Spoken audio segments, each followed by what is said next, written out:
नमस्कार दोस्तों, समर्पण एजुकेशन हब जैतारण में आपका स्वागत एवं अभिनंदन। दोस्तों, अपने यहाँ पे जो चैप्टर पढ़ाए जा रहे हैं वो कंटिन्यू क्लास चल रही है और रीट मेंस को लेकर और अगेन जो एग्जाम में जो फर्स्ट गेट या सेकंड गेट के सिलसिले में जो पेपर हो रहे हैं उनके यहाँ पे पूर्ण रूप से यहाँ क्लासें हैं। और यहाँ पे जो ज्योग्राफी की क्लास पढ़ाई जा रही है वो क्लास ये तीनों मतलब फर्स्ट गेट, सेकंड गेट और थर्ड गेट तीनों के लिए ये लायक हैं। इसलिए दोस्तों यहाँ से ये घबराना नहीं है कि मतलब यहाँ से जो क्लासें हो रही है शायद रिट मेंस के लिए ही होंगी, नहीं, ये क्लास है ना सबके लिए है, कॉमन क्लास है। इसलिए दोस्तों आपको घबराने की जरूरत नहीं है। मैंने यहाँ से जो चैप्टर करवाया जा रहा है वो कंटिन्यू पूर्ण रूप से करवाया जा रहा है। तो दोस्तों आप अपना धैर्य रख के आप इनको पढ़ने की कोशिश करो। इसलिए थोड़ा एक कहावत है, कहते हैं कि शिक्षा और किताब को दो अलग अलग भागों में बांटा गया है। शिक्षा क्या होती है? जो शिक्षा वो दरवाजा है जिसे खोलकर आप तरक्की के सारे रास्ते खोल सकते हो। यानी शिक्षा से आप है ना अपने मन लगन से अगर आपने अच्छी शिक्षा ग्रहण की है तो आप है ना अपने दिल के पूरे दरवाजे खोल सकते हो दोस्तों। और किताब भी क्या कह रही है? किताबें ये बोलती हैं कि किताबें खुद चुप रहती हैं, यानी किताबें बोलती नहीं है परंतु वो चुप होती हैं। लेकिन जिसने पढ़ लिया उसकी लाइफ में बोलना और लड़ना सिखा देती हैं। तो दोस्तों ये बात बिल्कुल राइट है कि वो बोलना भी सिखा देती हैं और लड़ना भी सिखा देती हैं। तो दोस्तों इस कड़ी को अपन आगे बढ़ाते हुए अपन चलते अपने चैप्टर के आधार पर। आज अपना चैप्टर था जो दक्षिणी पूरी पठार जो भौतिक प्रदेश का चल रहा था। जो भौतिक प्रदेश के पठार थे मैंने आपको यहाँ से जितने भी थे यहाँ पे 4 भाग थे उनका मैंने कंप्लीट और आज ये भौतिक प्रदेश का पार्ट पूरा कंप्लीट करवा दूंगा। तो दोस्तों आप है ना अपने किताब बुक अपने नोटबुक निकाल लो और अपने मैं यहाँ पढ़ा रहा हूँ इसलिए आप है ना यहाँ पे अपने क्रम अनुसार आप पढ़ते जाओ और यहाँ से डेफिनेटली एक प्रश्न आता है दोस्तों, इसलिए घबराने की जरूरत नहीं है। और यहाँ से मैं जो करवा रहा हूँ वो आपको मिल जाएगा यहाँ पे, जितना भी यहाँ जितनी भी पीडीएफ मिलेंगी टेलीग्राम में भी आपको ये मिल जाएगा। तो दोस्तों आप अपन अब ये चैप्टर स्टार्ट करते हैं। दोस्तों अपना जो पूरी दक्षिणी पूरी पठार थे जो अपने उससे पहले कौन सी क्लास ले ली थी? पूरी मैदानी भाग की क्लास पूरी ली थी। और अब है आज है दक्षिणी पूरी पठार के बारे में विस्तार से आपको बताएंगे कि दक्षिणी पूरी पठार में किस तरह से क्या है और क्या क्या बातें थी। तो दक्षिणी पूरी पठार के बारे में वैसे तो आप जानते हो जो हाड़ौती का पठार है ना वो ये अपना क्या है, हाड़ौती का पठार को ही अपना दक्षिणी पूरी का पठार के नाम से भी जानते हैं। और उसी पर वहाँ के आसपास जो कहते हैं कि जो हाड़ौती के आसपास में जो मालवा प्रदेश है वो भी वहाँ पे स्थित है, इसे मालवा का पठार भी कहते हैं। और इसलिए आपको ध्यान रखना है मालवा का पठार भी, और उसके जस्ट नीचे से दक्कन का पठार, जो दक्कन का पठार है वो भी स्थित होता है। जो भारत में दक्कन का पठार जो विस्तार रूप से फैला हुआ है वो भी राजस्थान का एक हिस्सा है।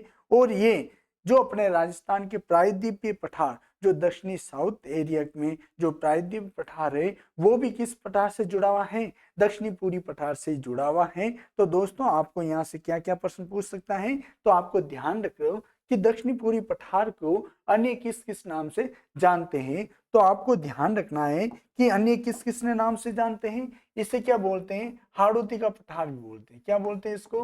हाड़ौती का पठार भी बोलते हैं। क्या बोलते हैं? हाड़ौती का पठार भी बोलते हैं। तो आपको ध्यान रखना है कि हाड़ौती पठार को ही आपको दक्षिणी पूरी का पठार के नाम से जानते हैं। और इसी को भी मालवा का पठार भी बोलते हैं क्यों यहाँ मालवा के लोग ज्यादा निवास करते हैं। तो ये मालवा की पहाड़ियां होने के कारण मालवा का पठार भी बोला जाता है और इसे मालवा का पठार भी बोलते हैं। और इसको दक्कन का पठार भी बोलते हैं। ये अधिकतर ज्यादा ध्यान रखना है जो महाराष्ट्र से लगा जो उड़ीसा का क्षेत्र बाढ़ है वो दक्कन के पठार के नाम से ही जाना जाता है। तो दक्कन का पठार भी ध्यान रखना है। और ये हिस्सा महत्वपूर्ण ध्यान रखना है, ये महत्वपूर्ण हिस्सा किसका है, प्रायद्वीपीय पठार का है। किसका है ये है प्रायद्वीपीय पठार का है। तो ध्यान रखना है ये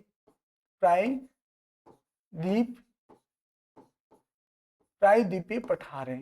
कैसा पठार है ये, प्रायद्वीपीय पठार है, क्योंकि ये एग्जाम में प्रश्न पूछा जाता है और आप क्या करते हो, इस पठार को आप क्या कर देते हो, गलत करके आ जाते हो, इसलिए आपको थोड़ा ध्यान रखना है। तो दोस्तों मैंने आपको यहाँ से बताया है, इस चीज के बारे में आप थोड़ा ध्यान रखना है। फिर बाद में अगला है इसका हिस्सा कैसा है, हिस्से के बारे में पूछें तो हिस्सा ध्यान रखना है, ये किसका भाग है, ये क्या है, यानी भारत एक, ध्यान रखना, गोड़ा दो भागों में हिस्से में बड़ा हुआ है, यानी दो भागों में बांटा था। मैंने आपको विस्तार से जब मैंने बताया था तो वो विस्तार से मैंने बताया, एक गोंडवाना लैंड था, एक अगारालैंड भाग था।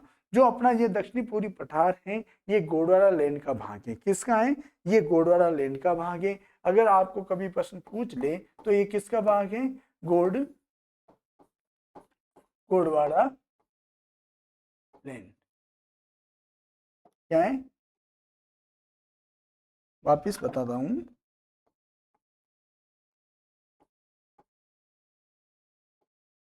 गोंडवाना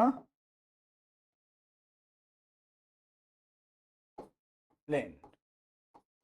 तो आपको ध्यान रखना है ये भाग किसका आता है, गोंडवाना लैंड का भाग आता है। और इसलिए आपको ध्यान रखना किस नाम से जानते हैं इसको, गोंडवाना लैंड है। और भारत में ये किसका हिस्सा है, तो भारत में पूछें तो भारत में भी ये इसका किसका है, ये प्रायद्वीपीय पठार का है। किसका है ये, भारत में इसका अधिकतर विस्तार देखा जाए ये प्रायद्वीपीय पठार का, मैंने वैसे तो बता दिया है। तो ये ध्यान रखना है ये प्रायद्वीपीय पठार है, किसका हिस्सा है, प्रायद्वीपीय पठार का हिस्सा है। तो आपको ध्यान रखना है भारत के संदर्भ में प्रायद्वीपीय पठार ही जो दक्षिणी पूर्वी पठार के नाम से जानते हैं। और इसका निर्माण पूछे, ये निर्माण हुआ था, ये ज्वालामुखी के दरारों से हुआ है। किसके उससे हुआ है, यानी ये इसका निर्माण ध्यान रखना है कि ज्वालामुखी, यानी ज्वालामुखी के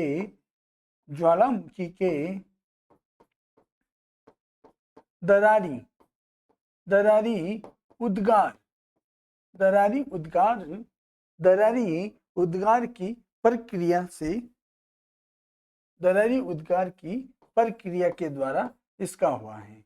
तो आपको ध्यान रखना है कि इसका निर्माण किसके उस द्वारा हुआ है, यानी ज्वालामुखी के दरारी उद्गार की प्रक्रिया के आधार पर इसका दक्षिणी पूर्वी का पठार बना है। तो यहाँ क्या है कि जब ज्वालामुखी का लावा एकदम बाहर निकल रहा है और निकलने के कारण ये पठार का रूप धारण कर लेती है, इस कारण ये दक्षिणी पूर्वी का पठार कहलाता है। तो दोस्तों अपना आगे बढ़ाते हुए थोड़ा आगे चलते हैं।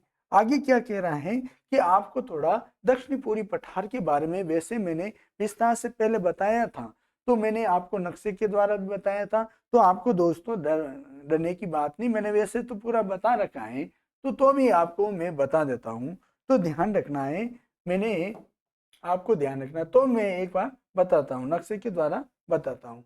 तो आपको ध्यान रखना है जो अपना ये राजस्थान का नक्शा है, कैसा है ये राजस्थान का नक्शा, कैसा नक्शा है ये राजस्थान। इसको समझने की कोशिश करते रहना, ताकि क्या है कि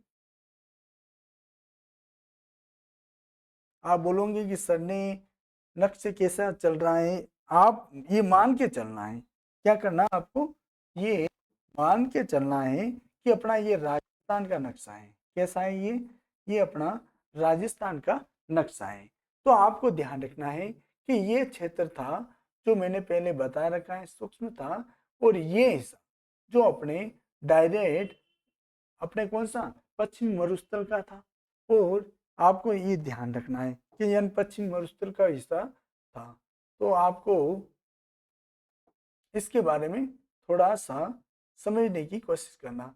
और ये अपने अरावली पर्वतमाला थी, क्या थी ये पर्वतमाला थी। और ये कौन सा भाग था, ये पूरी मैदानी भाग था। कैसा था ये, पूरी मैदानी भाग था। और जो अपना ये भाग बचा हुआ है, ये भाग कौन सा अपना, ये भाग कहलाता क्या है, दक्षिणी पूर्वी का पठार है, दक्षिणी पूर्वी पठार है। दक्षिणी पूर्वी पठार को या इसको हाड़ौती का पठार भी बोल दो। क्या बोलो इसको? हाड़ौती का पठार भी बोल दो, हाड़ौती का पठार भी बोल दो। तो आपको ध्यान रखना है ये एक ही है। तो आपको यहाँ की संज्ञा पूछे तो अधिकतर इन जिलों में ध्यान रखना, जो बांसवाड़ा है, बांसवाड़ा, डूंगरपुर, प्रतापगढ़ का भी एरिया भी दक्षिणी पूर्वी पठार के क्षेत्र में आता है। तो आपको यहाँ अधिकतर ज्यादा ये 4 जिले यानी कोटा, बूंदी, बारा और झालावाड़ ये क्षेत्र है जो हाड़ौती के पठार के नाम से जाना जाता है। जो मैंने आपको पहले बताया था, जो अपन को यहाँ मालवा का पठार है, यहाँ पे जितना भी भाग है ये मालवा के पठार के नाम से ही जाना जाता है। और यही मालवा की पहाड़ियां स्थित हैं। और जहाँ जब अपने इंडिया में चलते हैं, भारत में है दक्कन का पठार है, जो अपने जो विशाल मैदान के मैदानी भाग हैं उससे जुड़ा हुआ है। और जो प्रायद्वीपीय पठार है उसी से भी दक्षिण पूर्वी पठार एक दूसरे से उस यानी ज्वालामुखी लावा के पिघलने के कारण इसका उद्गम हुआ है। तो दोस्तों आपको इतना ध्यान रखना है कि दक्षिणी पूर्वी पठार का उद्गम कैसे किससे द्वारा हुआ है, यानी ज्वालामुखी के द्वारा हुआ है। तो आपको इसका ध्यान रखना है। और इसका हिस्सा पूछ ले तो भारत की दृष्टि से आपको ध्यान रखना ये प्रायद्वीपीय पठार है। और किसकी दृष्टि से? भारत की दृष्टि से प्रायद्वीपीय पठार। और आपको इस दृष्टि से किसी भी दृष्टि से आपको पूछा जाता है तो आपको घबराने की जरूरत नहीं है। तो आपको ध्यान रखना इसके राजस्थान के संदर्भ में ध्यान रखना, इसकी जनसंख्या पूछ ले कि इसकी जनसंख्या कितनी है। तो जनसंख्या याद रखनी है आपको 39% है। कितनी है ये जनसंख्या? सॉरी, आपको इसका थोड़ा विस्तार से थोड़ा इसकी जो रूपरेखा है उनका थोड़ा सा ध्यान रखना है कि क्या है कि ये प्रश्न क्या बार बार एग्जाम में आ जाते हैं और आप क्या करते हो, उन प्रश्नों को गलत कर देते हो। तो आपको इसका थोड़ा सा ध्यान रखना है। तो आपको क्या पूछे, यानी पठारी क्षेत्र का कभी भी पूछे कि यहाँ की जनसंख्या कितने निवास कर रही है, तो जनसंख्या पूछ ले तो जनसंख्या वो भी किस में होंगी? परसेंट के आधार पर पूछी जाती है। किसके आधार पर? परसेंट के आधार में पूछे तो ध्यान रखना यहाँ 11% जनसंख्या निवास करती है। और आपको इसका क्षेत्रफल पूछ ले तो क्षेत्रफल भी ध्यान रखना, ये क्षेत्रफल कितना है इसका? क्षेत्रफल ध्यान रखना 7.89%। कितनी है? 7.89। और कभी कभी क्या है कि किताबों में 7.49 भी बता देते हैं। तो ये ध्यान रखना है, दोनों में से एक ही पूछा जाएगा, इसलिए आपको घबराने की जरूरत नहीं। अलग अलग किताबों में थोड़ा अलग बता देते हैं, पर मैंने आपको एनसीईआरटी किताब में या जो आरबीसी जो अपने माध्यमिक शिक्षा बोर्ड की किताब चलती है उसके आधार पे मैंने बताया है। तो आपको ध्यान रखना है। और यहाँ से अगर आपको पूछे कि यहाँ की मिट्टी कैसी है तो मिट्टी के भी बारे में पूछा जाता है। तो मिट्टी ध्यान रखना है यहाँ काली मिट्टी है। कैसी मिट्टी है? यहाँ काली मिट्टी है। ये हाड़ौती प्रदेश की सबसे उत्तम मिट्टी कौन सी है? काली मिट्टी है। तो यहाँ पे अधिकतर ध्यान रखना। और इस मिट्टी से जो फसलें होती हैं, फसलें के बारे में पूछ ले तो ध्यान रखना है ये ऐसे व्यापारी फसलें होती हैं। ये कैसी फसलें होती हैं? वैसे तो ये व्यापारी फसलें होती हैं। कैसी होती हैं? व्यापारी फसलें होती हैं। तो आपको ध्यान रखना है कि जो व्यापारी फसलें होती हैं व्यापारिक फसलें हैं। तो व्यापारिक फसलें होती हैं तो वो भी व्यापारी फसलें कौन सी हैं? तो ध्यान रखना है प्रमुख रूप से यहाँ पे कपास की खेती। कौन से? कपास है। कपास मानो और सोयाबीन। क्या है? सोयाबीन। यानी सोयाबीन की पैदावार सबसे ज्यादा कहाँ होती है? हाड़ौती प्रदेश में अधिकतर ज्यादा होती है। तो आपको ध्यान रखना है, यानी छोटी छोटी बातें होती हैं वो क्या है कि आप क्या है याद नहीं करते हो और कभी कभी क्या है भूल जाते हो। और अधिकतर आपको ध्यान रखना है इस क्षेत्र की भी जो बारिश वर्षा के बारे में पूछें तो वर्षा ध्यान रखना है। वर्षा ये 90 से कितना 120 सेंटीमीटर वार्षिक वर्षा होती है। कितनी है? एक 90 से लगाकर 120 मतलब सेंटीमीटर वार्षिक वर्षा का होता है। तो आपको इसको थोड़ा समझने की कोशिश करना, मैंने आपको बताया है। तो ध्यान रखना है। और इसकी जलवायु कैसी है? जलवायु ध्यान रखना है। इसकी जलवायु पूछ ले तो जलवायु कैसी है अपनी? यहाँ ध्यान रखना है उष्ण जलवायु है। कैसी है ये उष्ण आर्द्र जलवायु है। उष्ण आर्द्र जलवायु है। तो आपको ध्यान रखना है कैसी जलवायु पूछ ले तो ये उष्ण आर्द्र जलवायु है। इसलिए अति आर्द्र भी बोला जाता है, ये अति आर्द्र में भी आता है। तो आपको ध्यान रखना है ये और अति आर्द्र वाला अधिकतर ज्यादा जो सिरोही का भाग है वो अधिकतर ज्यादा वार्षिक वर्षा होती है, जो यहाँ पे 150 से ज्यादा होती है। सिरोही में का माउंट आबू, जो अब आबू रोड है, माउंट आबू का क्षेत्र है जितना ही है, यह बांसवाड़ा का क्षेत्र है। बांसवाड़ा, ये डूंगरपुर, इन साइटों में ज्यादा अधिकतर ज्यादा बारिश होती है, इस कारण से ये क्षेत्र अधिकतर प्रसिद्ध माना जाता है। तो दोस्तों मैंने आपको यहाँ से ध्यान रखना है, ये हाड़ौती प्रदेश कहाँ पे आया हुआ है इसका विस्तार से मैंने बताया है। यहाँ से आपको प्रश्न पूछा भी जाए तो आपको घबराने की जरूरत नहीं है, इसका स्क्रीनशॉट ले लो, ताकि क्या है कि अगर भूलने की कोशिश भी करोगे तो भी नक्शे के द्वारा आप क्या करोगे, गलत नहीं कर पाओगे। तो आगे बढ़ते हुए, इस क्रम को आगे बढ़ते हुए चलते हैं, तो थोड़ा देखना। और ये क्या है कि इसकी कभी क्या होता है कि दिशा भी पूछ लेते हैं, यानी किसका इसका ढलान कैसा होता है, तो ढलान भी ध्यान रखना है। ये दक्षिणी, यानी इसका ढलान कैसा है, यानी ये दक्षिणी पश्चिम से है। कैसा ढलान है इसका, दक्षिणी पश्चिम क्षेत्र से है। ढलान के बारे में पूछे तो ये ढलान कैसा है, ऐसा है। तो ये ध्यान रखना है, ये इसका ढलान पूछ ले। तो ढलान के बारे में पूछे तो ढलाव कैसा है, ढलान ध्यान रखना है, ये दक्षिणी पश्चिमी, कहाँ से है, ये दक्षिणी पश्चिमी क्षेत्र से लगाकर ये किस क्षेत्र से की तरफ चल रहा है, ये उत्तरी पूर्वी क्षेत्र होता है। यानी दक्षिणी पश्चिम से ये उत्तरी पूर्वी, दक्षिण क्षेत्र से ये उत्तरी पूर्वी क्षेत्र, यानी दक्षिणी से दक्षिणी पश्चिम से उत्तर पूर्व तक ये क्षेत्र कौन सा क्या कहलाता है, दक्षिणी पूर्वी का पठार क्षेत्र कहलाता है। यहाँ से जो प्रश्न बनेंगे वो आपको है ना घबराने की जरूरत नहीं, यहाँ से डायरेक्ट आप आंसर कर पाओगे। तो आगे बढ़ते हुए, तो मैंने आपको वैसे तो मैंने नक्शे के द्वारा पूरा बता दिया है, तो भी आपको इसका थोड़ा ध्यान रखना है। अगर आपको पूछे क्षेत्रफल की दृष्टि, क्षेत्रफल में ध्यान रखना, क्षेत्रफल कितना है, तो क्षेत्रफल आपको ध्यान रखना है कितना क्षेत्रफल है, तो मैंने आपको वहां बताया था। तो क्षेत्रफल ध्यान रखना है, कितना क्षेत्रफल बताया था मैंने आपको, तो ये ध्यान रखना है। एक मिनट हो, क्षेत्रफल कितना बताऊंगा, यानी 6 पॉइंट, कितना है ये 6 पॉइंट। सॉरी मैंने आपको थोड़ा या नक्शे में, एक मिनट वापस आओ, या थोड़ा सुधार कर लेना, थोड़ी कभी मिस्टेक हो जाती है तो कोई बात नहीं, थोड़ा सा ध्यान रखना है। यानी ये है ना जो मैंने बताया है, ये 6 है, यानी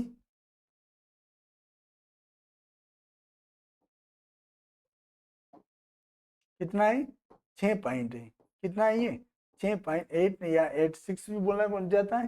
तो आपको इसका ध्यान रखना है। तो मैंने आपको यहाँ पे वापस कह दिया है, तो थोड़ा घबराने की बात नहीं है। यहाँ पे अब मुझे याद आ गया, तो ये 6.89 है, कितना है 6.89 है, ये प्रतिशत क्षेत्रफल का है। और अगर आपको जनसंख्या पूछे तो ये 11% यहाँ की जनसंख्या निवास करती है। और वर्षा कितनी है, तो वर्षा की मात्रा भी मैंने आपको क्या बताई, 90 से 120 सेंटीमीटर वार्षिक वर्षा होती है। तो आपको ध्यान रखना है, मैंने आपको जो शुष्क क्षेत्र बताए थे अर्ध शुष्क, उसके आधार पर देखा जाए तो ये 80 से कितनी होती है, 80 से आपको ध्यान रखना है 120 सेंटीमीटर वार्षिक वर्षा होती है। कैसी होती है, 80 से 120 सेंटीमीटर वार्षिक वर्षा यहाँ पे होती है। तो ध्यान रखना है। इसका ढलान कैसा है, अगर ढलान पूछे तो ढलान मैंने बताया था ये दक्षिणी पश्चिमी, कैसे, ये दक्षिणी पश्चिम से कैसा है, दक्षिणी पश्चिम से ये उत्तरी पूर्वी भाग तक है। तो आपको ध्यान रखना है, इसका ढलान पूछ ले तो आपको ध्यान रखना है दक्षिणी पश्चिम से उत्तरी पूर्वी भाग तक इसका ढलान है। फिर मिट्टी कैसी है, तो मिट्टी मैंने बताई थी, यहाँ कैसी मिट्टी पाई जाती है, काली मिट्टी पाई जाती है, यानी काली मिट्टी है। कैसी मिट्टी है, यहाँ पे काली मिट्टी होती है। और ये काली मिट्टी से इसका उत्पादन किसका होता है, कपास, पैदावार किसकी होती है, कपास या सोयाबीन की, किसकी होती है, कपास या सोयाबीन की होती है, कपास या सोयाबीन की है। तो ध्यान रखना है, सोयाबीन की फसल अधिकतर ज्यादा कहाँ होती है, सोयाबीन अधिकतर ध्यान रखना झालावाड़ में, और कपास भी ध्यान रखना, कपास पे भी झालावाड़ और इधर। और अगर उत्पादन की दृष्टि से सबसे ज्यादा कपास पूछे तो आप ध्यान रखना हनुमानगढ़ और श्री गंगानगर में अधिकतर ज्यादा ये जो अमेरिकन कपास होता है उसकी खेती अधिकतर ज्यादा कहाँ होती है, हनुमानगढ़ और गंगानगर क्षेत्र में होती है। और सोयाबीन के अधिकतर बारे में पूछा जाता है तो सोयाबीन की फसल अधिकतर ज्यादा झालावाड़ में होती है। फिर जलवायु पूछे तो जलवायु कैसी है, यहाँ जलवायु आई हुई है उष्ण कटिबंधीय। कैसी है, उष्ण उष्ण आर्द्र उष्ण आर्द्र जलवायु है। तो आपको ध्यान रखना है इसकी प्रमुख फसलें, मैंने प्रमुख फसलें बता दी हैं। यानी काली मिट्टी में कैसी होती है, कपास है, कपास और सोयाबीन होती है। क्या होती है, कपास व सोयाबीन। और यहाँ पे ध्यान रखना अधिकतर ज्यादा मंडियां भी आई हुई हैं, तो ध्यान रखना यहाँ पे संतरे भी अधिकतर ज्यादा होते हैं। कहाँ होते हैं, सोयाबीन यानी संतरे भी कहाँ होते हैं, संतरे भी अधिकतर ज्यादा कहाँ होते हैं, झालावाड़ में होते हैं। तो ये प्रश्न आ जाते हैं, इसका स्क्रीनशॉट ले लो ताकि क्या है कि आपको समझने में आसान हो सके। आगे बढ़ते हुए चलते हैं। अब देखो यहाँ की वनस्पति कैसी होती है, तो वनस्पति पूछ ले तो यहाँ की वनस्पति कैसी होती है, तो वनस्पति के बारे में भी पूछा जाता है। तो आपको थोड़ा ध्यान रखना है कि वनस्पति कैसी होती है। तो वनस्पति पूछे तो वनस्पति कैसी है, तो वनस्पति यहाँ पे अधिकतर ज्यादा कौन सी, सागवान वनस्पति है। कैसी है, सागवान है, यानी चौड़ी पत्ती वाली, यानी सागवान जैसी, यानी सागवान सागवान वनस्पति है। कैसी है, सागवान वनस्पति होती है। और यहाँ पे पत्तियां कैसी होती है, पत्ती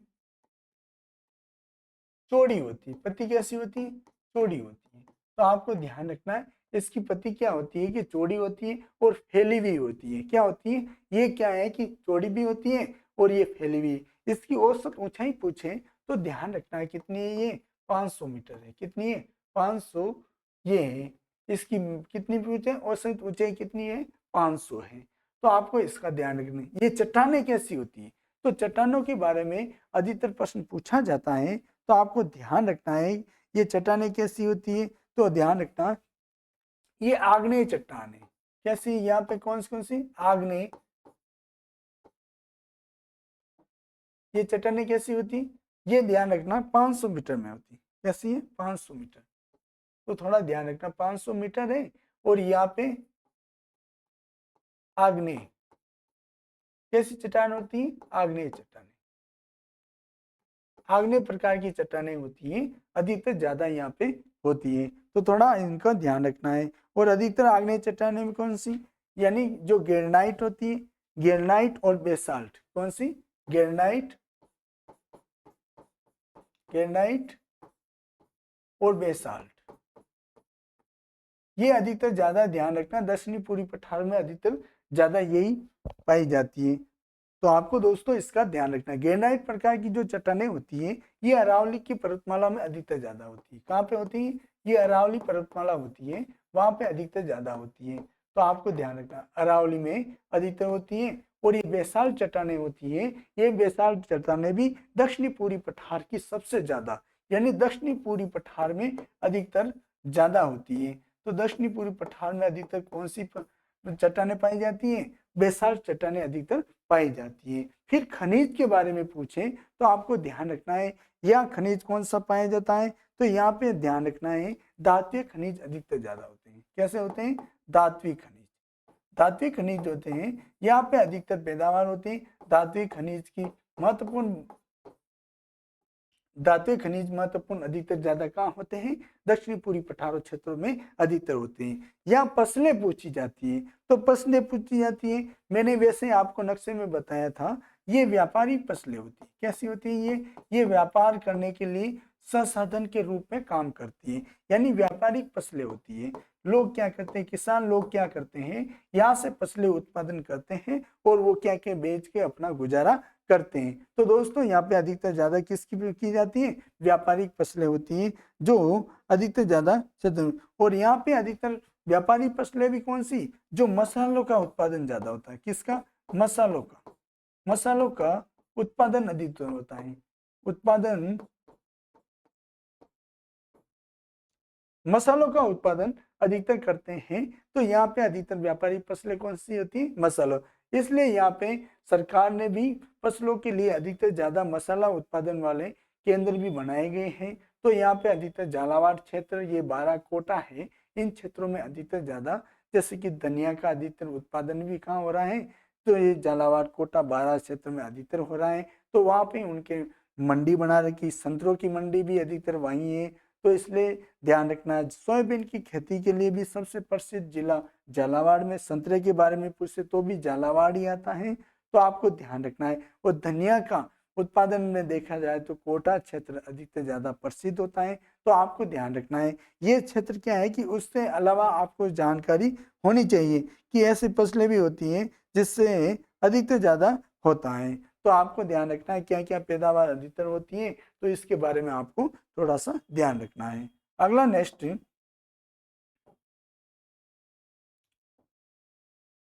आपको थोड़ा सा ये नक्शे के द्वारा देखना कि दक्षिणी पूर्वी पठार का जो विभाजन किया गया था, किस आधार पर उन्होंने विभाजन किया गया था। तो विभाजन कैसे है, तो आपको ध्यान रखना है यहाँ की पहाड़ियां कैसी है, यू आकार की कैसी है। यहाँ पे जो अंधकरा ये पहाड़ियां होती है जो यू आकार की होती है, मैं आपको नक्शे के द्वारा बताता हूँ।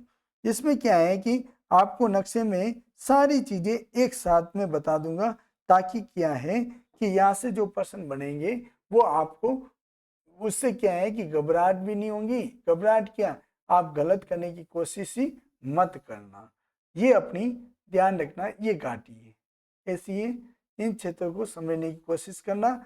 इसी के आधार पर ही दक्षिणी पूर्वी पठार को बांटा गया है। तो आपको ध्यान रखना है जो अपना ऊपर का भाग है, जिससे ऊपर का जो दक्षिणी पूर्वी पठार का जो ऊपर का भाग है, इस भागों में अधिकतर ज्यादा इनको 5 भागों में बांटा है। कितने भागों में बांटा है इनको, ध्यान रखना है, 5 भागों में बांटा है। कितने भागों में बांटा है इनको, 5 भागों में बांटा है। और 5 भाग कौन कौन से हैं, तो आपको मैं बताता हूं। तो आपका ध्यान रखना है, पहला है रामगढ़ की पहाड़ियां। जो रामगढ़ की पहाड़ियां हैं उनके बारे में बताया है। तो रामगढ़ की पहाड़ियां के बारे में बताया है, तो ध्यान रखो कि पहला क्षेत्र कौन सा है अपना, रामगढ़ की पहाड़ियां। कहाँ है ये रही रामगढ़ की पहाड़ियां।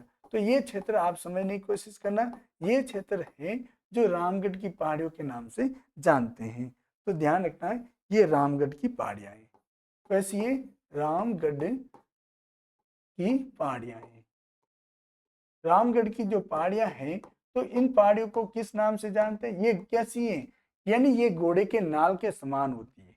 ये कैसी पहाड़ियां हैं, घोड़े के नाल के समान होने के कारण इसे होर्सू के नाम से भी जानते हैं। यानी कैसे होती है, यानी घोड़े के नाल के समान कैसी होती है ये घोड़े के नाल के समान होती है। घोड़े के नालनुमा होती है, तो आपको ध्यान रखना है। और यही जो रामगढ़ की पहाड़ियों को, इसी घोड़े नुमा पहाड़ियों को क्या बोला जाता है, इसको ध्यान रखना स्थानीय नाम से। तो स्थानीय नाम से आपको ध्यान रखना है, जो घोड़े नुमा पहाड़ियां हैं इसको होर्स बोलते हैं। क्या बोलते हैं इसको, होर्स, होर्सू के नाम से जानती है भी कहते, क्या बोलते हैं इसको, होर्सू भी कहते हैं। तो आपको ध्यान रखना है। और ये अधिकतर पहाड़ी कहाँ पाई जाती है, तो ध्यान रखना ये कहाँ है, ये 12 में है। कहाँ है ये, 12 में है। तो आपको ध्यान रखना है। तो रामगढ़ की पहाड़ी पूछे तो ये कहाँ पे आई हुई है, ये भी 12 में आई हुई है।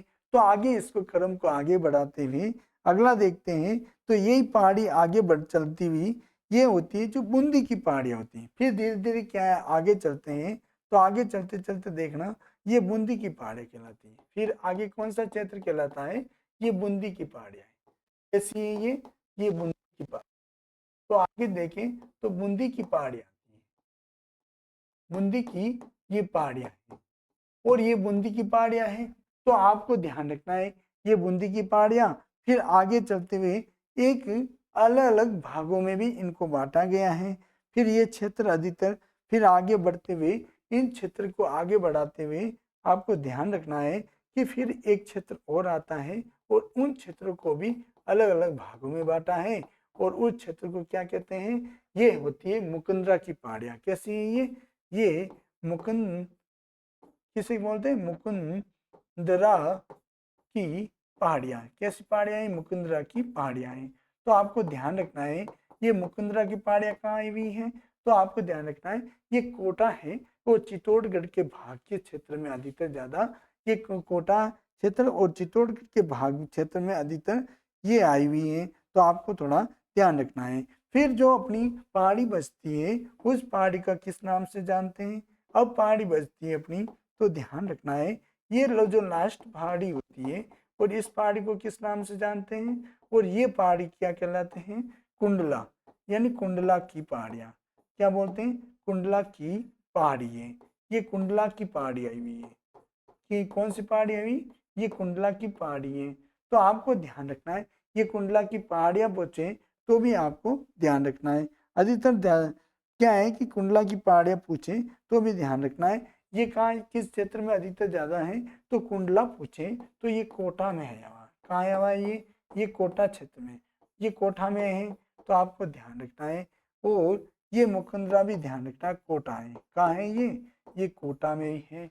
और बूंदी में है। और रामगढ़ की जो पहाड़ियां होती है उस क्षेत्र को भी अलग नाम से भी जानते हैं। तो आपको ध्यान रखना है। तो आपको कभी क्षेत्र में पूछे कैसे भाग में, तो जो पहला भाग था, जो अपना पहला भाग है, तो पहला भाग किस नाम से जानते हैं?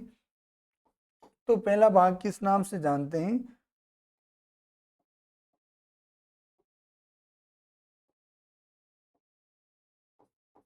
ये ध्यान रखना कि जो ये पहाड़ है, ये क्षेत्र है।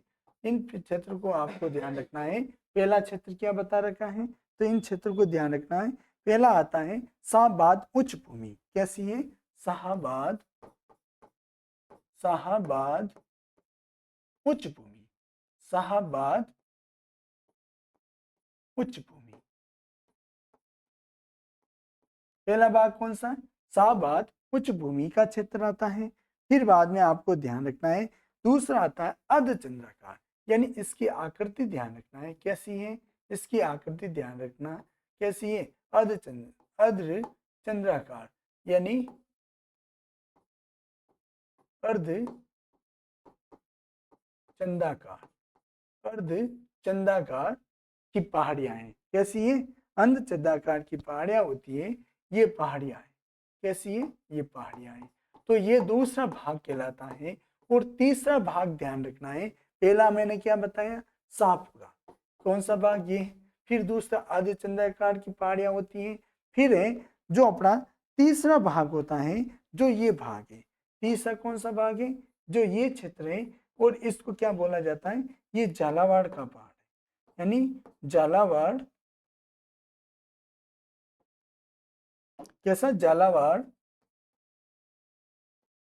झालावाड़ की पहाड़ियां। कैसी है? झालावाड़ की पहाड़ियां हैं। तो आपको ध्यान रखना है कैसी पहाड़ियां होती है? झालावाड़ की पहाड़ियां। ये अधिकतर ज्यादा कहाँ है? झालावाड़ के आसपास के जो क्षेत्र होता है उन क्षेत्रों में ये पहाड़ियां फैली हुई है। तो ये तीसरी पहाड़ी है। कौन सी है ये तीसरी पहाड़ी है। तो आपको ध्यान रखना, पहला क्रम ध्यान रखना, शाहबाद उच्च भूमि है। तीसरा जो अर्धचंद्राकार पहाड़ियां ये क्षेत्र होता है जिसे अर्धचंद्राकार की पहाड़ियां कहते हैं। और तीसरा है सालाबाद की पहाड़ियां बोला जाता है। तो आपको इसका ध्यान रखना, क्रम भी ध्यान रखना है। और इसी के पास में जो ये पहाड़ी थी, ये कौन सी थी? ये कुंडला की पहाड़ियां। कैसी है? यानी एक पहाड़ी आती है, उस पहाड़ी का नाम ध्यान रखना, उस पहाड़ी का भी नाम याद रखना। इसके जस्ट पास में जो अर्धचंद्राकार पहाड़ी होती है उस पहाड़ी के पास में भी एक आई हुई है, जिसका जो चौथा जो अपना पांचवा भाग है, पांचवा भाग है। और उस भाग को क्या कहते हैं? उस भाग को आपको ध्यान रखना है डग, यानी डग गंगाधर। क्या बोलते हैं? डग, डग बोला जाता है। और डग गंगाधर क्षेत्र होता है। क्या बोलते हैं? डग गंगाधर क्षेत्र, ये गंगाधर क्षेत्र होता है। इसको पांचवें भाग से जानते हैं। और जो अपना जो भाग बचा हुआ होता है, जो चौथा भाग है, उसे चौथा भाग किस नाम से जानते हैं? और इसको चंबल के नाम से जानते हैं। किसको नाम से जानते हैं? चंबल है। चंबल, चंबल का जो भाग होता है, यानी चंबल का मैदान के नाम से जानते हैं। ये चंबल का मैदान है। और इसी की घाटियों में ये पूरी घाटी समाई हुई है। तो ध्यान रखना है, यहाँ से आपको कोई भी प्रश्न पूछा जाता है तो आपको ध्यान रखना है ये अर्धचंद्राकार पहाड़ियों के आधार पर ही प्रश्न पूछा जाता है। तो आपको ध्यान रखना है, पहला ध्यान रखना, पहला क्या है, शाहबाद उच्च भूमि है।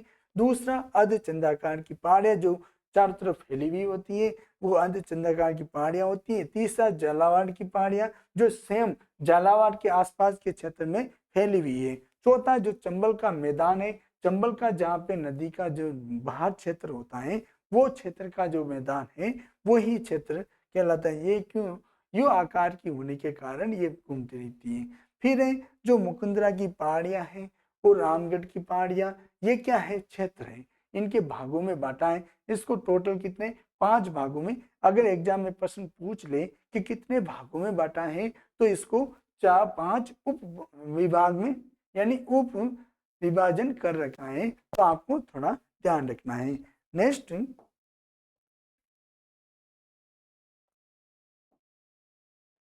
ऐसे इन क्षेत्रों को आगे बढ़ाते हुए देखा जाए तो जो हाड़ौती उच्च भूमि है उनको 2 भागों में विभाजित करते हैं।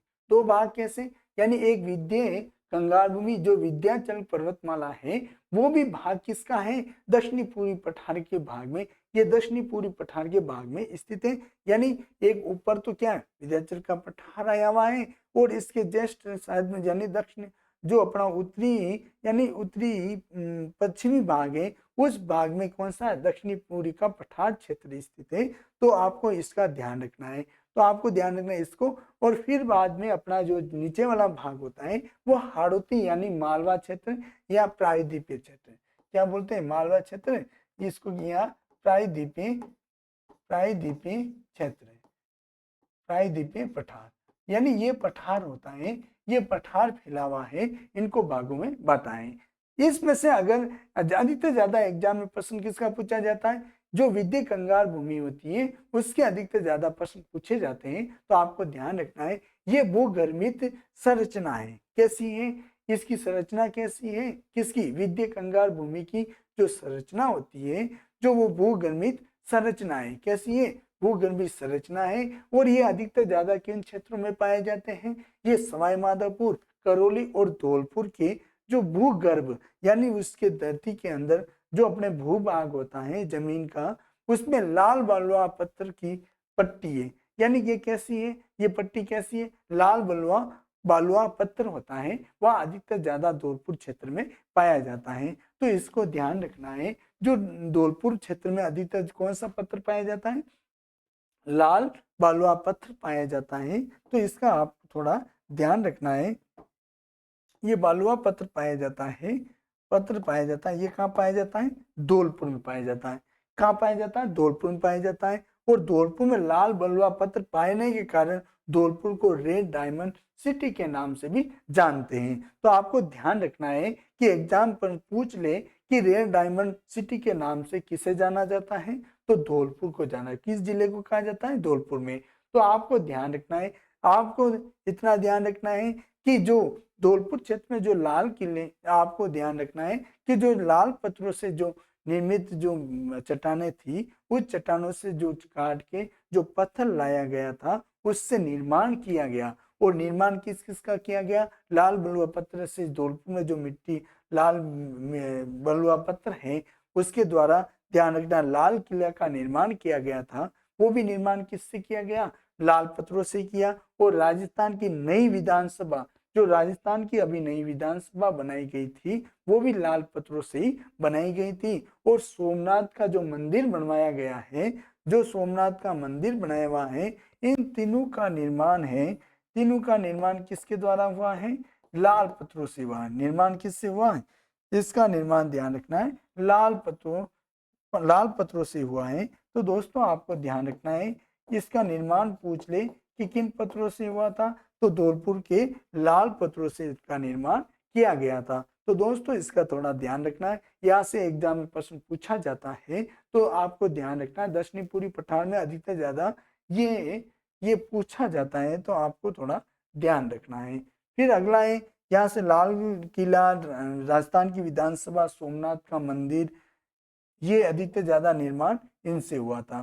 फिर अगला देखो, ये यहाँ पे महान यानी सीमांत बस्म, जो चंबल के बेसिक जो क्षेत्र होता है उन क्षेत्र में अधिकतर ज्यादा कौन सी है, महान सीमांत बस्म पाई जाती है।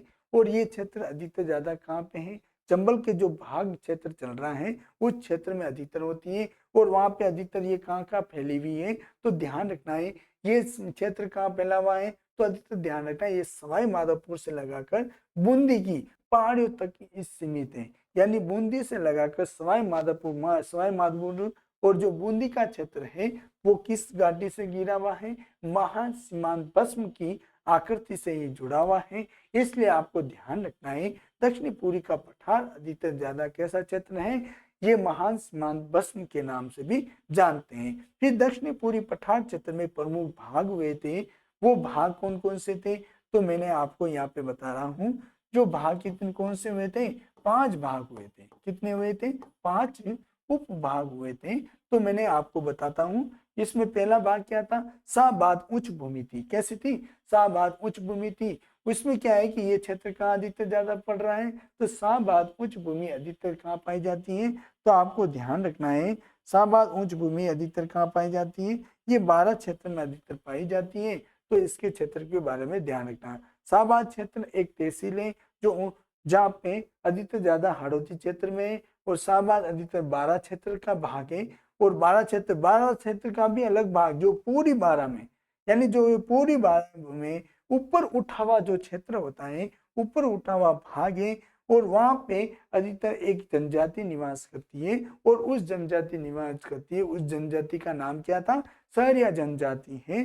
तो आपको ध्यान रखना है महात्मा गांधी जो नरेगा योजना चल रही है उसमें गवर्नमेंट सरकार ने उनके लिए 200 दिन के लिए यानी 200 दिवस के लिए उनको रोजगार की व्यवस्था भी कर रखी है। तो दोस्तों ध्यान रखना है, अभी कई बार प्रश्न पूछा गया है कि जो जनजाति सहबाज, ये अभी भी आपको वीडियो में प्रश्न पूछा था।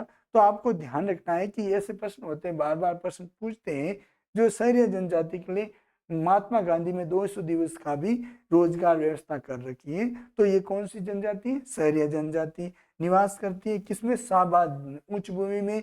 और ये राजस्थान की एकमात्र जनजाति है जो आदिम समूह में शामिल है। यानी आदिम समूह में जो शामिल होने वाली कौन सी जनजाति है, वो कौन सी है, सहरिया जनजाति है। तो आपको इनका थोड़ा ध्यान रखना है। नेक्स्ट क्लास ध्यान रखो, नेक्स्ट भाग ध्यान रखना है। फिर जो अपना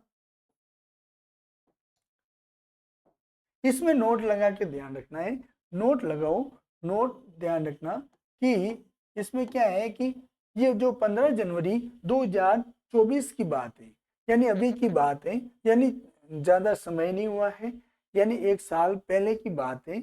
यानी 15 जनवरी 2024 हाल ही में वर्चुअल कार्यक्रम द्वारा 12 की सहरिया जनजाति के आवास निर्माण हेतु पीएम ने जनमन योजना के तहत पहली किस्त की दी गई। और वो किस्त कितनी दी गई थी, तो आपको ध्यान रखना है ये किस्त कितनी दे रखी थी, ये 90,000 रुपए की किस्त दे रखी है। कितनी, 90,000 की किस्त दे रखी है। तो आपको थोड़ा इसका भी ध्यान रखना है। ये सबसे ऊंची चोटी पूछ ले, इस क्षेत्र की अधिकतर ज्यादा ऊंची चोटी होती है, वो चोटी के बारे में पूछा जाता है। तो आपको ध्यान रखना है कि इस क्षेत्र की अधिकतर ज्यादा ऊंची चोटी पूछते हैं। तो आपको ध्यान रखना है कि इस क्षेत्र की सबसे ऊंची चोटी कौन सी है, तो आपको ध्यान रखना है काबा है। कौन सी है सबसे ऊंची चोटी, कौन सी है, काबा है। किसकी, ये शाहबाद की पूछे तो शाहबाद की सबसे ऊंची चोटी कौन सी है, काबा है। और इस चोटी को किस नाम से जानते हैं, इसे काली हांडी क्षेत्र भी कहते हैं। इन क्या बोलते हैं, काली हांडी क्षेत्र, हांडी क्षेत्र भी कहते हैं। तो आपको ध्यान रखना है कि ये क्या है कि छोटे छोटे प्रश्न आ जाते हैं। तो आपको क्या कहते हैं कि ये काली हांडी क्षेत्र किसको कहा जाता है, ये शाहबाद का जितना भी क्षेत्र होता है वो काली हांडी क्षेत्र के नाम से भी जानते हैं। और सबसे पूछ ले कि शाहबाद की सबसे ऊंची चोटी कौन सी है, सबसे ऊंची चोटी कौन सी है, काबा है। जो सहरिया जनजाति के जो पहाड़ी एरिया है, उच्च भूमि है, उन क्षेत्रों में अधिकतर ज्यादा सहरिया जनजाति की सबसे ऊंची चोटी कौन सी है, काबा की है। और इसे किस नाम से जानते हैं, तो इसको काली हांडी क्षेत्र भी कहते हैं। अगला आगे बढ़ते हुए अपनी क्लास को आगे बढ़ाते हुए फिर मैंने आपको जो बताया था अर्धचंद्राकार की पहाड़ियां होती है, यानी जो अर्धचंद्राकार की पहाड़ियां होती है इसका विस्तार देखा जाए, यानी इसका विस्तार अधिकतर अर्धचंद्राकार की पहाड़ियों का अधिकतर ज्यादा कहाँ का विस्तार होता है, तो विस्तार ध्यान रखना है कि इसका विस्तार अधिकतर कहाँ से होता है, यानी रामगढ़। रामगढ़ जो 12 है, रामगढ़ जो 12 से झालावाड़ तक है, कहाँ तक इसका विस्तार है, यानी रामगढ़ कहाँ से है, यानी रामगढ़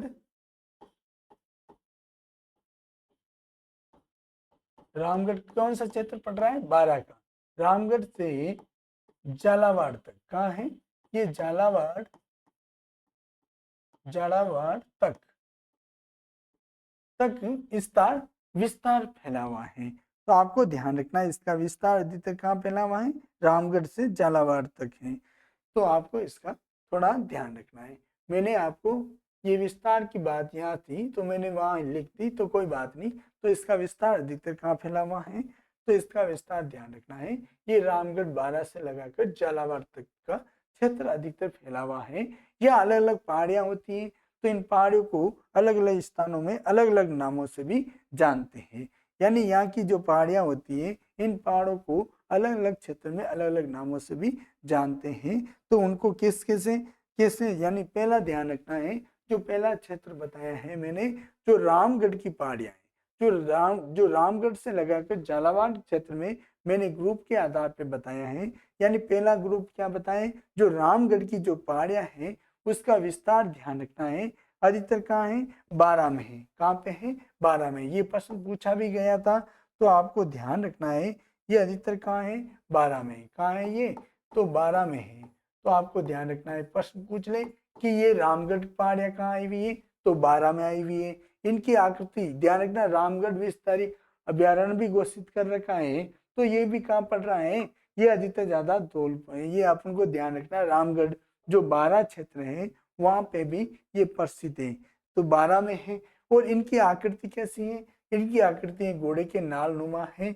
इनका कारण क्या था, यह नालनुमा होने के कारण इसे हॉर्स सू की पहाड़ियां भी कहते हैं। किस पहाड़िया के नाम से जानते हैं, हॉर्स सू की पहाड़िया के नाम से भी जानते हैं। और ये रामगढ़ कैटल भूमि होती है, और ये किसी भी उल्का पिंड के टकराने से हुई, यानी जो उल्का पिंड के टकराने के कारण ये रामगढ़ कैटल के नाम से भी जानते हैं। और इसकी खोजकर्ता डॉक्टर कौन थे, डॉक्टर मिलेट ने इसकी खोज की थी। और खोज कब की थी, तो 1869 में इन्होंने खोज की थी। और इसकी खोज करता रामगढ़ कैटल के डॉक्टर मिलेट ने की थी। तो आपको ध्यान रखना है, ये भी एग्जाम में प्रश्न पूछा है, तो आपको ध्यान रखना है। यहाँ से रामगढ़ की पहाड़ियों से 4 प्रश्न ऐसे इंपॉर्टेंट बनते हैं। एक घोड़े के नाल से नुमा किसकी पहाड़ियां है, तो रामगढ़ की पहाड़ियां है। ये घुमा फिरा के प्रश्न पूछ लेता है, किस क्षेत्र में स्थित है, 12 क्षेत्र में स्थित है। और घोड़े के नाल नुमा पहाड़ी है वो किस कारण से, किस नाम से जानते हैं, तो होर्सू के नाम से जानते हैं। रामगढ़ कैटल है, क्या है ये एक उल्का पिंड टकराया था, और उससे टकराने के कारण ये रामगढ़ कैटल का निर्माण हुआ। और इसकी खोज किसने की थी, ये 1869 ईस्वी में, तो किसने की थी, डॉक्टर मिलेट ने की थी। तो मिलेट के बारे में पूछता है, तो रामगढ़ की पहाड़ियों के बारे में आप ये इसका स्क्रीनशॉट ले लो, ताकि क्या है कि आप कमेंट कर रहे हो मुझे पता है। तो आपको ध्यान रखो कि जो भी यहाँ से प्रश्न पूछे जा रहे हैं, यहाँ से क्या प्रश्न आते रहते हैं, तो घबराने की नहीं बात है। आपको क्या है कि इसको कंटिन्यू आपको करते रहना है, कि आपको याद करो, ताकि क्या है कि आपका प्रश्न कोई छूटे नहीं। अगला है कि बूंदी की पहाड़ियां। अब ये बूंदी की क्षेत्र के आसपास की जो पहाड़ियां होती है वो बूंदी की पहाड़ियां के नाम से जानती है। यानी बूंदी की पहाड़ियां कौन सी, यानी बूंदी के आसपास का क्षेत्र है उसे बूंदी की पहाड़ियां कहते हैं। तो ये अधिकतर कहाँ है, बूंदी में स्थित है। कहाँ है ये बूंदी में ही है। तो ये ध्यान रखना है, यानी बूंदी की पहाड़ियां बूंदी में, सही नहीं, ये जिले से याद होगी। और इन्हें अधिकतर किस नाम से जाना जाता है, आड़ावाली क्षेत्र, आड़ावाली भी कहते हैं। जो अरावली का नाम भी है ना, जो क्या बोलते हैं, अड़ावाली। बूंदी में अरावली को किस नाम से जाना जाता है? आड़ावाली के नाम से भी जानते हैं। तो घुमा के कैसे भी पूछ सकते हैं, जो बूंदी की पहाड़ियां हैं उसे आड़ावाली की पहाड़ियां कहते हैं। और अरावली उसे अरावली के नाम से, कहा बूंदी में अरावली के नाम से आड़ावाली की पहाड़ियों को ही अरावली की पहाड़ियां कहा जाता है। तो यहाँ पे प्रमुख दरे भी हुए थे, और वो दरे कौन से थे? तो आपको ध्यान रखना है, इस दरे में से हमेशा कोई एग्जाम होता है, प्रश्न पूछा जाता है तो पूछ लेता है, तो ध्यान रखना है जेतपुरा का दरा कहाँ है या वह है, तो ध्यान रखना है ये बूंदी में स्थित है। फिर रामगढ़ खटकड़ की दरा भी यहाँ पे स्थित है। बूंदी का दरा तो है लाखेरी दरा, यहाँ पे ध्यान रखना है लाखेरी क्षेत्र में सबसे ज्यादा जो सीमेंट की खान थी, वो सबसे पहले मिलने वाला कारखाना सबसे ज्यादा कहाँ था? लाखेरी में ही था। तो लाखेरी जो क्षेत्र कहाँ पड़ रहा है? ये बूंदी में ही है। तो इसका आपका थोड़ा ध्यान रखना। मैंने ये चारों दरें लिखवा दिए हैं, इन चारों में से कोई प्रश्न बनेगा तो इसमें से ही बनेगा, बाहर कहीं आने की संभावना नहीं है। तो दोस्तों इसको थोड़ा समझने की कोशिश करना। इसकी प्रमुख चोटी होती है, जो बूंदी की पहाड़ियों में अधिकतर ज्यादा एक चोटी होती है, वो चोटी कौन सी होती है? तो चोटी ध्यान रखना है, वो चोटी कौन सी थी? ये सातुर चोटी। कौन सी है? सातुर चोटी है। सातुर चोटी के बारे में पूछा भी जाता है, तो ध्यान रखना है, जो सातुर चोटी पूछा जाता है तो आपको थोड़ा ध्यान रखना है, ये सातुर चोटी कहाँ पाई जाती है? ये बूंदी में है। कहाँ है? बूंदी में। इसकी ऊंचाई पूछ ले, अधिकतर ज्यादा इसकी क्या पूछते हैं, ये कितने किलोमीटर में फैली हुई है? तो ध्यान रखना है ये 300 करीबन, ये कितनी है? ये 353 किलोमीटर अधिकतर है। कितनी है? 353 किलोमीटर अधिकतर है। तो आपको ध्यान रखना है इसकी चोटी की, तो 353 ही लिखो, मीटर होनी चाहिए, ऊंची चोटी होती है तो 353 होती है। तो आपको इसका थोड़ा ध्यान रखना है। फिर नेक्स्ट अपनी पहाड़ी आती है, अपना अगला है, अगली पहाड़ी कौन सी है? तो मुकुंदरा की पहाड़ियां। जो मुकुंदरा की पहाड़ियों के बारे में पूछे तो मुकुंदरा की पहाड़ियां अधिकतर ज्यादा कहाँ स्थित है? ये कोटा और झालावाड़ का जो क्षेत्र होता है वहां पे अधिकतर ज्यादा ये पहाड़ियां पाई जाती। कोटा प्लस झालावाड़, कोटा प्लस झालावाड़ जो क्षेत्र है वो मुकुंदरा की पहाड़ियों के नाम से जानते हैं। 2013 में यहाँ पे टाइगर रिजर्व परियोजना लागू की गई थी। तो आपको अगर प्रश्न पूछ ले कि टाइगर रिजर्व परियोजना कब प्रारंभ की गई थी? 2013 में की गई थी। कहाँ पे की गई? कोटा झालावाड़ क्षेत्र में। किस पहाड़ी पे की गई? तो मुकुंदरा की पहाड़ियों पे की गई थी। तो आपको ध्यान रखना है। फिर 2012 में एक राष्ट्रीय उद्यान घोषित भी किया गया था।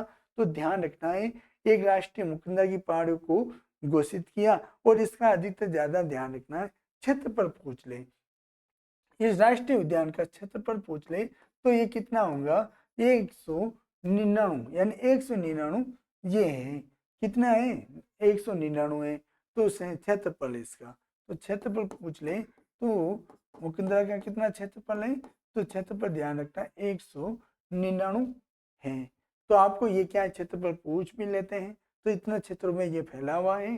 तो आपको ध्यान रखना है दूसरा क्षेत्र यही आता है, क्योंकि तेरा यानी दूसरा क्षेत्र के अंतर्गत मुकुंदरा की पहाड़ियां आती है। 2012 में इसको राष्ट्रीय उद्यान का दर्जा दे दिया गया। और यहाँ की सबसे ऊंची मुकुंदरा की पहाड़ियां की सबसे ऊंची चोटी कौन सी है? चांदबाड़ी है। कौन सी? ये प्रश्न पूछा गया है बार बार, ये कांस्टेबल है और रीट मेंस में भी एक प्रश्न पूछा था कि मुकुंदरा की पहाड़ियों की सबसे ऊंची चोटी कौन सी है। तो आपको ध्यान रखना, मुकुंदरा पहाड़ियों की सबसे ऊंची चोटी पूछी गई थी, वो चांदबाड़ी थी। और कितनी मीटर थी? ये 517 मीटर है। कितनी? ये 517 मीटर इसकी ये ऊंची चोटी है। फिर एक कुंडला की चोटी, ये कुंडला की पहाड़ियां कहाँ आई हुई है? ये आई हुई कोटा में। कहाँ आई हुई है? ये कोटा में आई हुई है। ये पहाड़ियां अधिकतर कहाँ आई हुई? ये कोटा में आई है। फिर चंबल का मैदान, जो चंबल का मैदान पड़ रहा है, वो चंबल का मैदान कहाँ पड़ रहा है? तो चंबल का मैदान के बारे में पूछ ले तो ध्यान रखना है, ये अधिकतर ज्यादा चंबल का मैदान है जो कोटा, कौन सा? यानी कोटा और बारां का क्षेत्र है, वो अधिकतर ज्यादा यह चंबल का मैदान है। कोटा और बारां, कोटा प्लस बारां क्षेत्र है, वो किसका क्षेत्र है? ये चंबल का मैदान का क्षेत्र के नाम से जानते हैं। तो आपको इसका ध्यान रखना है। और ये सर्वाधिक, ये दोनों क्षेत्र हैं सर्वाधिक किसके लिए हैं, ये सर्वाधिक मसाला उत्पादन के लिए माने जाते हैं। तो ध्यान रखना है सर्वाधिक मसालों का उत्पादन किया जाता है, उत्पाद क्षेत्र है। तो आपको ध्यान रखना है ये मसालों का अधिकतर ज्यादा उत्पाद कहाँ हो रहा है, तो कोटा या बारावाल क्षेत्र है वो अधिकतर ज्यादा है। और जो झालावाड़ का पठार है, जो झालावाड़ का पठार है, जो झालावाड़ के आसपास का क्षेत्र है, यानी झालावाड़ के, ये झालावाड़ के आसपास पास का क्षेत्र है, वो क्षेत्र झालावाड़ का पठार के क्षेत्र से नाम से जानते हैं। फिर डग गंगाधर क्षेत्र है, वो कहाँ क्षेत्र है, ये कोटा में, कहाँ है, ये कोटा में है। तो आपको ध्यान रखना है, यानी डग गंगाधर क्षेत्र, ये प्रश्न पूछा था और लोगों ने इसका आंसर सही नहीं कर पाए, बच्चों ने गलत आंसर किया और उनके नंबर वैसे कट गए। तो आपको ध्यान रखना है डग गंगाधर क्षेत्र है जो कोटा में स्थित है। तो मैंने आपको यहाँ तक जितनी भी थी पहाड़ी मैंने बताई थी, और कुछ ऐसे पठार थे जो दक्षिणी पठारी प्रदेश या आपको सिरोही क्षेत्र का भाग है और उन क्षेत्रों में अधिकतर ज्यादा मिलता है। तो आपको ध्यान रखना है, यहाँ से मैंने आपको ध्यान रखना है, जो मैंने आपको ये बताई थी, यानी यहाँ की जो मिट्टी बारे में बताया था, जो मिट्टी काली मिट्टी पाई जाती है, तो अधिक ध्यान रखना ये वल्टी सोल्ट के नाम से भी अधिकतर ज्यादा ध्यान रखना है। वल्टी सोल्ट के है ना, ये मिट्टी पाई जाती है, कैसी पाई जाती है, वल्टी सोल्ट, जो मैंने आपको पहले बताया था कि मिट्टी के बारे में पूछा था, तो मिट्टी ध्यान रखना कैसी है, काली मिट्टी तो ही है, ये इस मिट्टी को ध्यान रखना वल्टी सोल्ट के नाम से भी जानते हैं। यानी ये हाड़ौती क्षेत्र में कौन सी मिट्टी पाई जाती है, तो मिट्टी में बारे में ध्यान रखना है, यानी मिट्टी ध्यान रखना है, ये वल्टी सोल्ट मिट्टी है, कैसी है, वल्टी सोल्ट,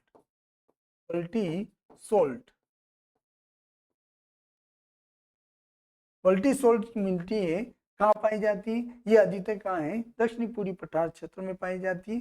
तो आपका इसका पॉइंट भी ध्यान रखना है, ये हाड़ौती क्षेत्र की मिट्टी है, या हाड़ौती क्षेत्र की ध्यान रखना, किसकी, हाड़ौती मिट्टी।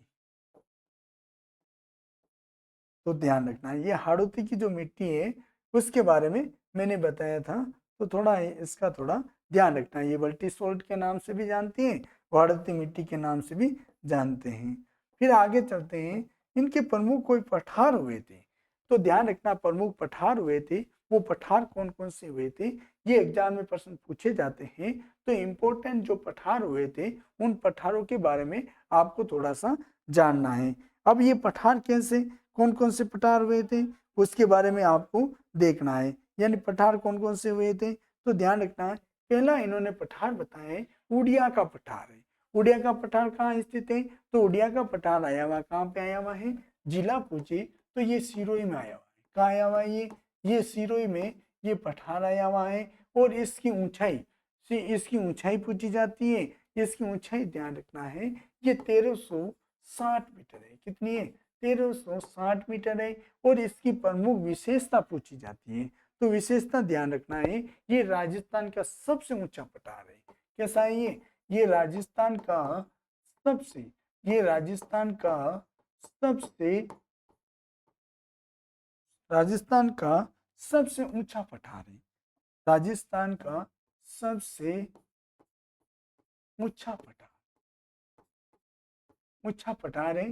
तो थोड़ा ध्यान रखना है, इसमें प्रश्न पूछा जाता तो ये कहाँ स्थित है, सिरोही में, ये 1360 मीटर है। और इसका सबसे ज्यादा ध्यान रखना, ये राजस्थान का सबसे ऊंचा पठार है। फिर ये भोराट का पठार है, कहाँ स्थित है, तो भोराट का पठार ध्यान रखना है कि ये भोराट का पठार पूछ ले तो ये कहाँ है, ये भोराट का पठार ध्यान रखना है, ये गोगुंदा से कुमड़गढ़ तक, यानी गोगुंदा से ये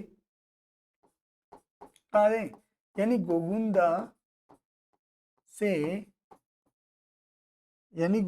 से गोविंदा कहाँ पड़ रहा है, तो गोविंदा के बारे में भी आप देख लेना, यानी गोविंदा कहाँ पड़ रहा है, ये उदयपुर का क्षेत्र है। गोविंदा उदयपुर और कुमड़गढ़ राजसमंद तक मध्य, यानी गोविंदा उदयपुर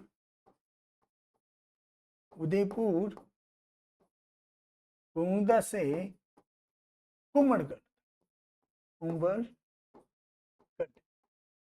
और कुमड़गढ़ कहाँ पड़ रहा है, ये राजसमंद कहाँ पड़ रहा है, ये राजसमंद तक है। ये जो राजसमंद तक है ये क्षेत्र कहाँ है, ये स्थित है बोराट का पठार के नाम से जानते हैं।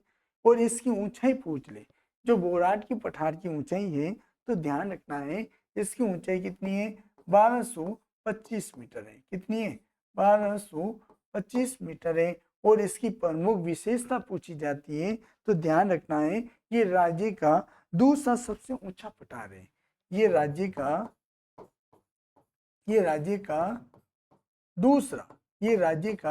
दूसरा सबसे ऊंचा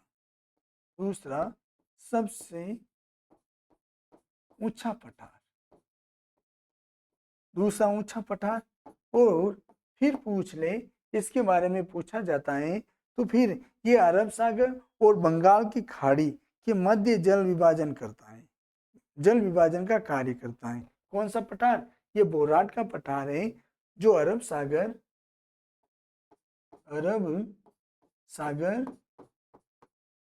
व बंगाल की खाड़ी के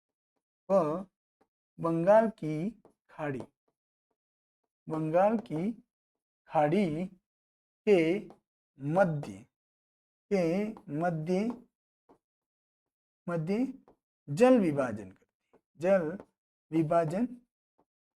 जल विभाजन का कार्य करती है। कौन करता है, ये बोराट का पठार है। कौन कर रहा है, ये बोराट का पठार कर रहा है। तो आपको ध्यान रखना है जल विभाजन का कार्य कौन कर रहा है, ये बोराट का पठार कर रहा है। ये सबसे ऊंची चोटी पूछे तो इसकी ध्यान रखना है, सबसे ऊंची चोटी, यहाँ की सबसे ऊंची चोटी पूछे तो ध्यान रखना कौन सी है, यहाँ से ऊंची चोटी जरगा की है। और ये जरगा कहाँ स्थित है, उदयपुर में। कहाँ है ये, उदयपुर। ये प्रश्न पूछा गया था अभी वीडियो में, तो आपको ध्यान रखना है जरगा कहाँ स्थित है, उदयपुर में स्थित है। यहाँ से जो प्रश्न पूछेगा इसका स्क्रीनशॉट ले लो कि उड़िया का पठार सिरोही में ऊंचाई 1360 मीटर है, विशेषता राजस्थान का सबसे ऊंचा पठार है। बोराट का पठार इसकी स्थिति गोविंदा उदयपुर से या कुमड़गढ़ राजसमंद तक ये मध्य में फैला हुआ बोराट का पठार है। ऊंचाई ये 1225 मीटर है। इसकी विशेषता पूछे, ये राजस्थान का दूसरा सबसे ऊंचा पठार है और अरब सागर और बंगाल की खाड़ी के मध्य जल विभाजन का कार्य करती है। सबसे ऊंची चोटी कौन सी है, जरगा। कहाँ की, बोराट के पठार की सबसे ऊंची चोटी कौन सी है, जरगा, जो उदयपुर में स्थित है। आगे नेक्स्ट है यानी आबू का पठार। जो आबू का पठार है कहाँ स्थित है, तो आपको ध्यान रखना है आबू का पठार कहाँ स्थित है। तो आबू के बारे में पूछ ले तो ये सिरोही में स्थित है। कहाँ पे है ये, सिरोही में स्थित है। कहाँ स्थित है, ये सिरोही में है। ये सिरोही में है। और सिरोही में पूछते हैं इसकी ऊंचाई 1200 मीटर है। कितनी है, 1200 मीटर इसकी ऊंचाई है। और इसकी प्रमुख आबू पठार की प्रमुख विशेषता पूछी जाती है तो ध्यान रखना है जो आबू का पठार है जिसे बैथोलिक संरचना का उदाहरण है। किसका उदाहरण है ये, बैथोलिक। कैसी है ये, बैथोलिक संरचना। ये प्रश्न पूछा भी गया था तो ध्यान रखना है कि ऐसे प्रश्न आ जाते हैं। ये उदाहरण है इसका, क्या है ये, एक उदाहरण है। तो ध्यान रखना ये जो आबू का पठार है जो बैथोलिक संरचना का ये प्रमुख रूप से उदाहरण होता है। और इसकी स्थलाकृति की दृष्टि से देखा जाए इस पठार को क्या बोलते हैं, इंसेलबर्ग बोलते हैं। इसको क्या बोलते हैं,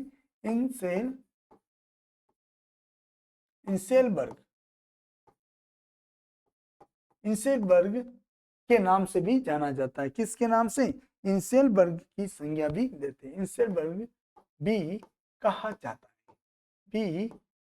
जाता है किसको, माउंट आबू का जो पठार होता है कहा जाता है। फिर है मेसा का पठार। अगला कौन सा पठार आया हुआ है, मेसा का पठार। और ये मेसा का पठार कहाँ स्थित है? मेसा का पठार पूछे ये चित्तौड़गढ़ में स्थित है। कहाँ पे ये मेसा का पठार कहाँ आया हुआ है? ये चित्तौड़गढ़ में आया हुआ है। कहाँ पे आया हुआ है? ये चित्तौड़गढ़ में है। और ये इसकी ऊंचाई यदि तब ज्यादा पूछे तो ध्यान रखना है इसकी ऊंचाई 620 मीटर है। कितनी है? 620 मीटर है। तो आपको ध्यान रखना है। और मेसा पठार की प्रमुख विशेषता पूछ ले तो ध्यान रखना है ये चित्तौड़ दुर्ग स्थित है। ये कहाँ पे? इसे जो चित्तौड़ का दुर्ग स्थित है, यानी ये महत्वपूर्ण चित्तौड़ का दुर्ग स्थित है। तो कहाँ स्थित है? स्थित है, दुर्ग स्थित है जो चित्तौड़गढ़ में बना हुआ है, वो स्थित होने के कारण वो किस पे बना हुआ है? मेसा के पठार पर ही ये दुर्ग बना हुआ है। और यहाँ पे ध्यान रखना बेड़ज नदी का संगम ही होता है। तो आपको ध्यान रखना है पावन और बेड़ज नदी का यहाँ पे संगम होता है। तो इसलिए ध्यान रखना ये मेसा के पठार पे स्थित है। फिर लसाड़िया का पठार, जो लसाड़िया का पठार ध्यान रखना है किस जिला में है? ये सलूम्बर में स्थित है। कहाँ है ये सलूम्बर। अभी क्या हुआ था, इन जिलों का बंटवारा हुआ था, उसमें से ध्यान रखना उदयपुर की एक तहसील है सलूम्बर, उसका भाग को अब इसको जिला घोषित कर दिया है। तो आपको ध्यान रखना लसाड़िया का पठार कहाँ स्थित है? सलूम्बर में स्थित है। तो आपको इसका भी थोड़ा ध्यान रखना है। तो ये लसाड़िया ये जय समद झील के पूरे भागों में फटा हुआ, यानी ये जय समंद ये जय समंद झील के पूरी भाग में, यानी जो पूरी भाग है उस पूरी भाग में कैसा ये भाग है कट्टा फटा। कैसा भाग है ये कट्टा कट्टा कट्टा फटा, जो कट्टा फटा पठारी क्षेत्र, पठारी क्षेत्र है। तो इसका ध्यान रखना। इसकी प्रमुख विशेषता क्या है? लसाड़िया का पठार जिला सलूम्बर में है। प्रमुख विशेषता ध्यान रखना ये जयसमंद झील के पूरे भाग के कटापटा पठारी क्षेत्र है, उस क्षेत्र को लसाड़िया का पठार कहा जाता है। मेसा का पठार जिला चित्तौड़गढ़, इसकी ऊंचाई पूछे तो 620 मीटर है। इसकी विशेषता चित्तौड़गढ़ दुर्ग इसमें स्थित है, इसलिए मेसा के पठार पर स्थित है। और आबू का पठार पूछे ये जिला कौन सा है? सिरोही है, ऊंचाई 1200 मीटर है। और विशेषता इसको क्या कहा जाता है? आबू के पठार को ही बैथोलिक संरचना का उदाहरण मिलता है यहाँ पे। और इसी आबू रोड पठार के नाम से जो यहाँ पे स्थानीय जो आकृति होती है और उस आकृति को इंसेलबर्ग भी कहा जाता है। तो आपको ध्यान रखना है यहाँ से जो प्रश्न बनते हैं वो आपको इम्पोर्टेंट यहाँ से बनते हैं, जो मैंने बता दिया है। फिर अपना जो नेक्स्ट स्लाइड है इसमें पूछा है कि उपरमाल का पठार है, जो उपरमाल का पठार है कहाँ स्थित है? जो उपरमाल के पठार के बारे में पूछे तो आपको ध्यान रखना है ये कहाँ है? बिजोले से बेसोडगढ़, यानी बिजोलिया। कहाँ है? बिजोलिया। ये बिजोलिया से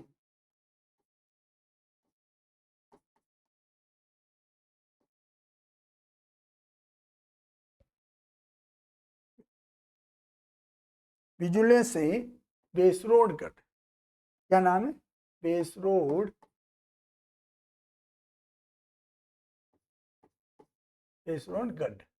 तक ये क्षेत्र क्या कहलाता है? उपरमाल का पठार, यानी बिजोलिया।